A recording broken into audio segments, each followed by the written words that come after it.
Selamat pagi anak-anak, mari kita mulai kegiatan kita pagi hari ini dengan devotion. Dan saya akan mengajak anak-anak semua untuk kita bersama-sama menyembah Tuhan. Mari kita hadirkan hati kita pada Tuhan. Terima kasih Tuhan Yesus, terima kasih Tuhan, terima kasih. Terima kasih Tuhan.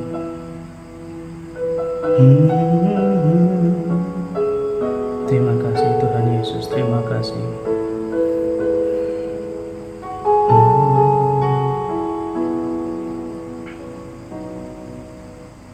Yesus, kami puja, kami sembah sebagai Raja, berdiri di tengah kami, ditinggikan dan dipuji. Yesus, kami puja, kami sembah sebagai Raja, berdiri di tengah kami, ditinggikan dan dipuji. Sembah dan puji penuhi tatamu, sembah dan puji penuhi tatamu, sembah dan puji penuhi tatamu. Yesus Tuhan adalah Raja.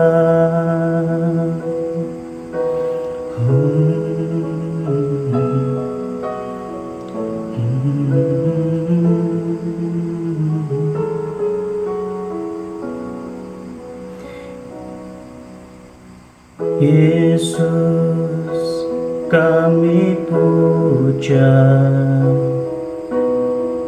kami sembah sebagai Raja, berdiri di tengah kami, ditinggikan dan dipuji. Mari kita sembah Dia. Sembah dan puji penuhi tatamu, sembah dan puji penuhi tatamu, sembah dan puji penuhi tatamu. Yesus Tuhan adalah Raja. Sekali lagi kita sembah Dia. Sembah dan puji penuhi tatamu, sembah dan puji penuhi tatamu, sembah dan puji penuhi tatamu. Yesus Tuhan adalah Raja. Yesus Tuhan adalah Raja. Oh, Yesus Tuhan adalah Raja. Terima kasih Tuhan, terima kasih berkat-Mu atas pagi hari ini. Persiapkan kami Tuhan agar kami siap terima firman-Mu. Berkati kami semua Tuhan, urapi kami Tuhan, jadikan kami setia akan pelaku firman-Mu. Di dalam nama Tuhan Yesus kami telah berdoa. Amin. Mari anak-anak kita buka Alkitab kita. Kita baca dari firman Tuhan. Sebelumnya saya mau mengingatkan bahwa tema besar kita adalah menjadi teladan. Diambil dari Filipi 3 ayat 17. Dikatakan bahwa saudara-saudara ikutilah teladanku dan perhatikanlah mereka yang hidup sama seperti kami yang menjadi teladanmu. Nah, anak-anak, pada saat kita menjadi teladan, tentu ada satu dua hal yang menjadi acuan atau menjadi sesuatu yang diperhatikan sehingga hal itu berulang-ulang diikuti oleh orang lain. Nah, dari dalam kehidupan kita sehari-hari, kita tahu bahwa banyak hal yang bisa kita lakukan. Dan dari satu hal yang paling sederhana yang kita bisa lakukan adalah berkata-kata dan berucap. Mari saya ajak anak-anak untuk lihat di Matius 12 ayat 36. Sekali lagi Matius 12 ayat 36. Demikian firman Tuhan, tetapi aku berkata kepadamu, setiap kata sia-sia yang diucapkan orang harus dipertanggungjawabkannya pada hari penghakiman. Sekali lagi, tetapi aku berkata kepadamu, setiap kata sia-sia yang diucapkan orang harus dipertanggungjawabkannya pada hari penghakiman. Nah, ini menarik sekali bahwa kita bisa melihat bahwa kata-kata yang diucapkan oleh orang harus dipertanggungjawabkan pada hari penghakiman, dan kata-kata tersebut tepat sekali seperti yang kita bahas sebelumnya, bahwa satu dua hal yang merupakan yang bisa kita lakukan, yang bisa kita kerjakan, salah satunya adalah berkata-kata. Dan berkata-kata ini suatu hal yang sederhana, tetapi pada akhir zaman nanti di hari penghakiman, di mana kedatangan Tuhan Yesus yang kedua kali, hal ini justru akan dipertanggungjawabkan. Nah, bagaimana kita bisa menjadi teladan dalam kehidupan kita sehari-hari jika kata-kata yang ada dalam diri kita itu tidak mencerminkan hal-hal yang baik? Bagaimana kita bisa menjadi teladan dalam kehidupan kita sehari-hari apabila kata-kata yang kita ucapkan merupakan kata-kata yang tidak memberikan berkat, tetapi justru menghancurkan, mengintimidasi, bahkan memberikan dampak negatif bagi orang lain?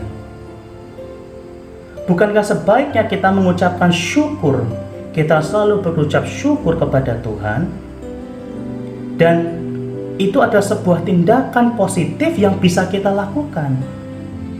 Sebuah tindakan positif yang bisa kita lakukan setiap waktu, dan itu akan membawa diri kita menjadi orang yang lebih positif di kemudian hari. Mengapa? Karena berkata-kata itu suatu hal yang kita ucapkan tiap hari. Seperti saat ini berkata-kata. Saat anak-anak bertemu dengan teman-teman lain, anak-anak semua berkata-kata.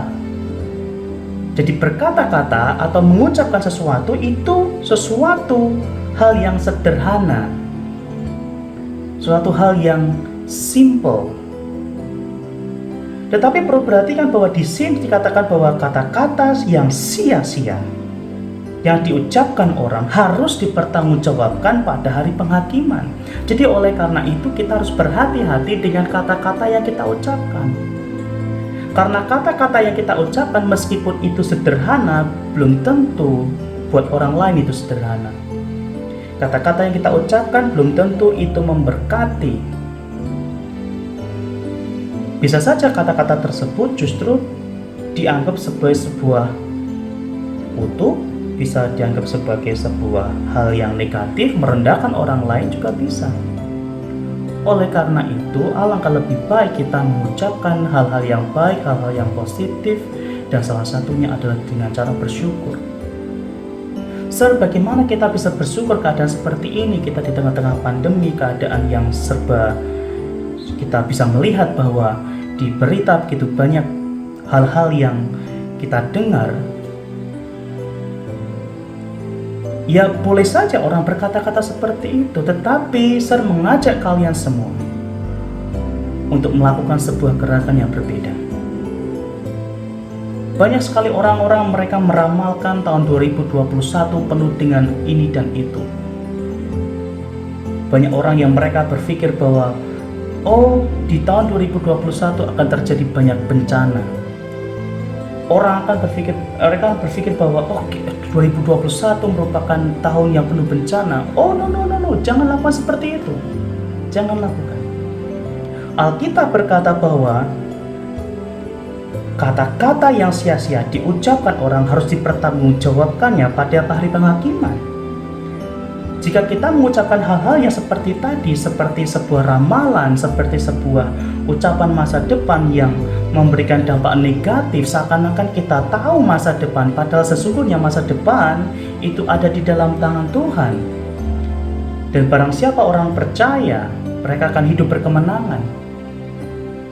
Alangkah lebih baik jika kita berkata-kata sesuatu hal yang positif, mengucapkan suatu hal yang positif buat negeri ini, positif dalam kehidupan kita sehari-hari, positif atas apa yang terjadi. Hal yang paling sederhana adalah kita mengucap syukur, karena itu akan membawa dampak positif bagi anak-anak dan bagi kita semua. Kita berdoa. Tuhan Yesus, terima kasih atas berkat-Mu hari ini. Terima kasih ya Tuhan atas firman-Mu. Berkati kami, berkati keluarga kami, berkati apa yang akan kami pelajari hari ini. Terima kasih ya Tuhan, tanamkanlah firman-Mu lebih dalam lagi dalam hidup kami. Kami percaya Tuhan, meskipun dalam situasi seperti ini, kami percaya bahwa penyertaan-Mu ya dan amin dalam hidup kami. Terima kasih ya Tuhan, terima kasih. Di dalam nama Tuhan Yesus kami telah berdoa. Amin. God bless you. Sampai ketemu di lain kesempatan. Tuhan memberkati.